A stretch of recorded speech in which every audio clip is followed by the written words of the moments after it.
Imagine this. The Bank of England tells you you're only allowed to hold £20,000 worth of crypto.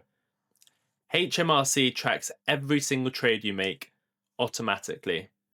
And the government rolls out digital ID that can tie your identity to every pound you spend and every coin you hold. This isn't a dystopian movie. This is exactly what's being proposed in the UK right now. This isn't clickbait. These are real government documents, consultations, and draft laws. Some are already in force, others hit in 2026. And if they go through, it could completely change the way crypto works in Britain. So in this video, I'm going to break down exactly what's happening, the £20,000 cap, the HMRC surveillance system, and the FCA's bans, the Treasury Draft Law, and the digital ID rollout. More importantly, we'll look at what this means for you as an investor and whether this is about protecting consumers or about controlling money. Before we dive in, quick reminder that only 10% of you who are watching right now are subscribed. If you want to stay ahead of what's really happening in crypto and finance, please do hit that subscribe button. We are live every single day with breaking news, analysis, deep dives that will cut through the noise and give you the full picture. And stick with me all the way through this video. Every section has timestamps below in the description so you can jump back later. But it's the connections between all these stories within this video that really show you what's coming. And by the end, you'll see how all the pieces fit together. Let's start with HMRC. From the 1st of January 2026, the UK flips on the Crypto Asset Reporting Framework, part of a global OECD deal. Now, what is CARF? The OECD describes it as a way to give authorities worldwide information they need to monitor crypto asset revenues on a cross-border basis and ensure taxes are paid. Sounds technical, but here is what it really means. Every UK-facing exchange, broker, or wallet provider will collect your identity and every single transaction and send it automatically to HMRC. Not just selling into pounds, swapping tokens, spending Bitcoin, sending stablecoins, every single disposable event becomes visible to the taxman. And remember, nothing I say in these videos is ever financial advice. These are my thoughts and opinions only. These are my interpretations. So please go and do your own research. I am not a financial advisor. I am just sharing my opinions here on YouTube. So every single one of those events becomes visible to HMRC. And this builds on years of HMRC already sending out so-called nudge letters to suspected underreporters. They have already forced Coinbase UK and others to hand over customer lists, so this is already happening. But in 2026, the process becomes permanent, it becomes automatic, and it is global. But here is the part that's barely talked about. HMRC is not stopping with just exchange data. They've also built out an AI system called Connect. Connect doesn't just look at your transactions, it compares your declared income against your lifestyle. And according to tax advisors and multiple media reports, that can include publicly available social media. Yes, that's right. Instagram posts, Facebook photos, holiday pictures, the concerts you tag yourselves at, the cars you show off on TikTok. The algorithm can scan it, estimate what your lifestyle costs, and check it against your tax return. If it doesn't add up, you could be flagged. So imagine posting a Dubai trip while underreporting your Bitcoin trades. The system connects the dots. Show off your new car, but your declared salary can't cover it. Red flag. Even something as simple as a frequent nights out, in theory, be cross-referenced against your declared income. Now, some people call that oversight, others call it state surveillance creeping into your private life. What does it mean for you? Well, what you have to do is keep records, every swap, every disposal. Remember to keep it in Great British Pound values. Don't assume invisibility. Once coins touch a regulated exchange, the trail is there. Do not ignore HMRC. The penalties are real. Fines, interest, even criminal charges in deliberate evasion. Now, that sounds like a nightmare to do manually, and that's why I do recommend using a proper tax store. Personally, I do use an application called Coinly to track every trade automatically across every exchange and wallet. It would be an absolute nightmare to try and write these down all the time, so I do use this application. It calculates all your gains, your losses, your tax position, and it does it within minutes, so you're not stuck with a spreadsheet trying to guess. I have left my Coinly link down below in the descriptions. I think I get something, you get something, but most importantly, it's a much more simple way of doing it. But anyway, I'm not here to scare you. I'm here to make you aware. Too many retail investors still think crypto sits outside the tax net. That illusion is over. And a question for you. Is this fair taxation, or is this the government power grab that breaches our right to privacy? Please leave me your thoughts in the comments below so I can reply. Now, the most controversial story. The Bank of England's reported plan to cap stablecoin holdings. Here's the numbers being floated. Individuals capped at £20,000. Businesses capped at £10 million. Think about that. 20,000 isn't wealth. It's a house deposit, an emergency buffer, maybe a car.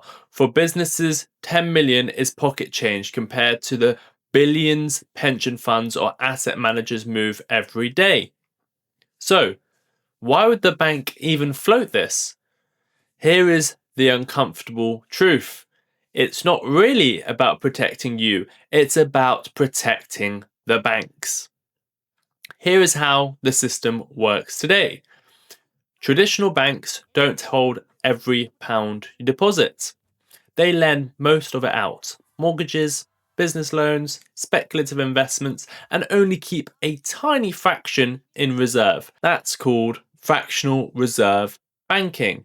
And it works only so long as depositors don't want all their money back at once. Stablecoins break that model. A properly issued stablecoin is backed 1-to-1. If you hold 20,000 in a stablecoin, in theory, that full 20,000 is sitting in reserve somewhere. It doesn't get lent out, it doesn't disappear into a bank's balance sheet. But now, imagine millions of people shifting savings into stablecoins instead of bank accounts. That money leaves the banking system.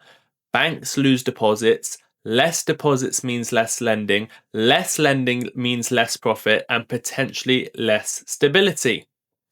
And because stablecoins operate 24/7 across borders, these outflows can happen far faster than a traditional bank run. The Bank of England's nightmare scenario is a digital run that exposes just how thinly capitalized banks really are. That's why they're talking about a cap. Not because 20,000 in stablecoins is dangerous for you, but because it's dangerous for their model. Critics, Nigel Farage included, say that this is un-British. Unelected officials deciding how much of your money you're allowed to hold. Not for your safety, but to prop up the banks. Now, to be clear, this is still at proposal stage. The Bank of England is expected to publish a consultation before anything becomes law, and the limits would likely apply first to systemic stablecoins, the big ones widely used for payments, not every token overnight. But the fact it's even being discussed tells you everything where their priorities lies. Protecting the banks first, not the people. If this passes, the message to innovators is clear. don't build here. And the message to investors is even clearer. Your financial freedom has limits, and those limits aren't set by you. They're set by unelected officials at the Bank of England. Nobody voted for, but who still hold the power to decide how much of your own money you're allowed to hold. And if you want to stay ahead of moves like this and you are a real investor, you need more than YouTube videos. This is why I created the Sensei newsletter. It's not fluff, it's your daily edge. Every single morning, I send you out a newsletter. It's the 5 things you need to know every single morning before the market opens. There's a chart of the day with all the levels explained. There is a big story broken down in plain English. There's deep dives into crypto, stocks, AvTolls before the mainstream catches on, and it's tools and signals to build real conviction. It is free to join. You'll get every source, every link, and every key takeaway delivered straight to you with no noise. And if you want to go deeper, there is a premium plan. You can have direct access to me. You can contact me there. There is a community chat. You get the full breakdown every single morning, and it's the first link in the description. So please do check it out. And if you haven't already, please do hit the like button on this video. And let's add one more piece to the puzzle: digital ID. Keir Starmer has now confirmed he is going to introduce a national digital ID system.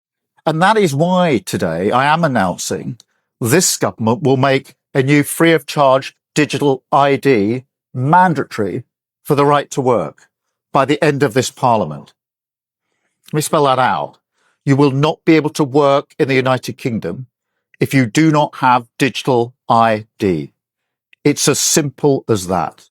The idea is to centralize identity, reduce fraud, and modernize services. We are running a $2,000 giveaway. The link is the second in the description. Do check it out. All you have to do to enter is do a few tasks, but it's free to enter, free for all. On paper, it's about convenience, but think about how this ties in with HMRC's reporting framework and the Bank of England's stablecoin cap. If every citizen has a digital ID and every crypto transaction is linked to that ID, then the government's visibility becomes total. I won't go too deep here because I'm going to make a full video on this later on, but make no mistake, digital IDs plus crypto regulation equals unprecedented control, and that's the conversation we need to have. Now let's zoom out, because one decision could swing the entire future of crypto in Britain. The new UK-US task force announcement this month. On paper, it's about harmonizing rules and closing loopholes. In reality, it's about whether Britain follows America's lead or whether we get stuck in the middle ground between the EU and Asia. Here's why it matters. If the US under Trump pushes a pro-crypto agenda, lighter regulation, and more freedom to innovate, and the UK aligns with that, London can still compete as a real hub. But if the US drags its feet or the UK dithers, we risk the worst of both worlds. Locked out of the EU's MiCA framework on the one side, while Asia and the Middle East, places like Singapore and Dubai, throw their doors wide open to innovators. This task force isn't just another committee that flies a report and disappears, it's the pivot point. It decides whether Britain plays offensive, leading the charge, or whether we're stuck playing defensive, boxed in by other rules. And the scary part, these talks are happening behind closed doors. Ordinary investors have zero say in the outcome, yet the decision they make could determine whether the next generation of crypto companies builds in London or leaves for good. But we've got a pretty good idea of what's going on. The US is driving ahead with Trump's leadership, and the UK is being stuck behind with Keir Starmer's leadership. Now let's talk about the FCA. Since October 2023, the FCA's crypto promotions regime has been live, and it's one of the strictest anywhere in the world. The rules are simple but heavy. Ads must be fair, clear, not misleading. Risk warnings plastered everywhere. A 24-hour calling off period for new investors. Referral bonuses gone. The impact was immediate. Binance and OKX cut back UK services, smaller firms simply pulled out, and even the biggest players had to pour millions into compliance teams just to keep operating. So what does that mean for you, the retail investor? On the surface, you might see fewer dodgy ads, fewer rug pulls, sounds like a win, but you have to look deeper. Less competition means fewer choices, higher costs, and slower innovation. When startups can't afford the compliance bill, they never launch. When challengers leave the market, the giants set the prices. And when only a handful of firms dominate, you don't get a better service, you get whatever service they choose to give you. That's the irony. The FCA says it protects retail, but in practice, it makes retail worse off. It centralizes a market that was built to be open and competitive, tilting the table towards incompetence. So ask yourself, is this really about protection, or is it about control? Squeezing the field until only the biggest, most bank-friendly players survive. And finally, the Treasury Draft Statutory Instrument released in April of this year. This is a big one.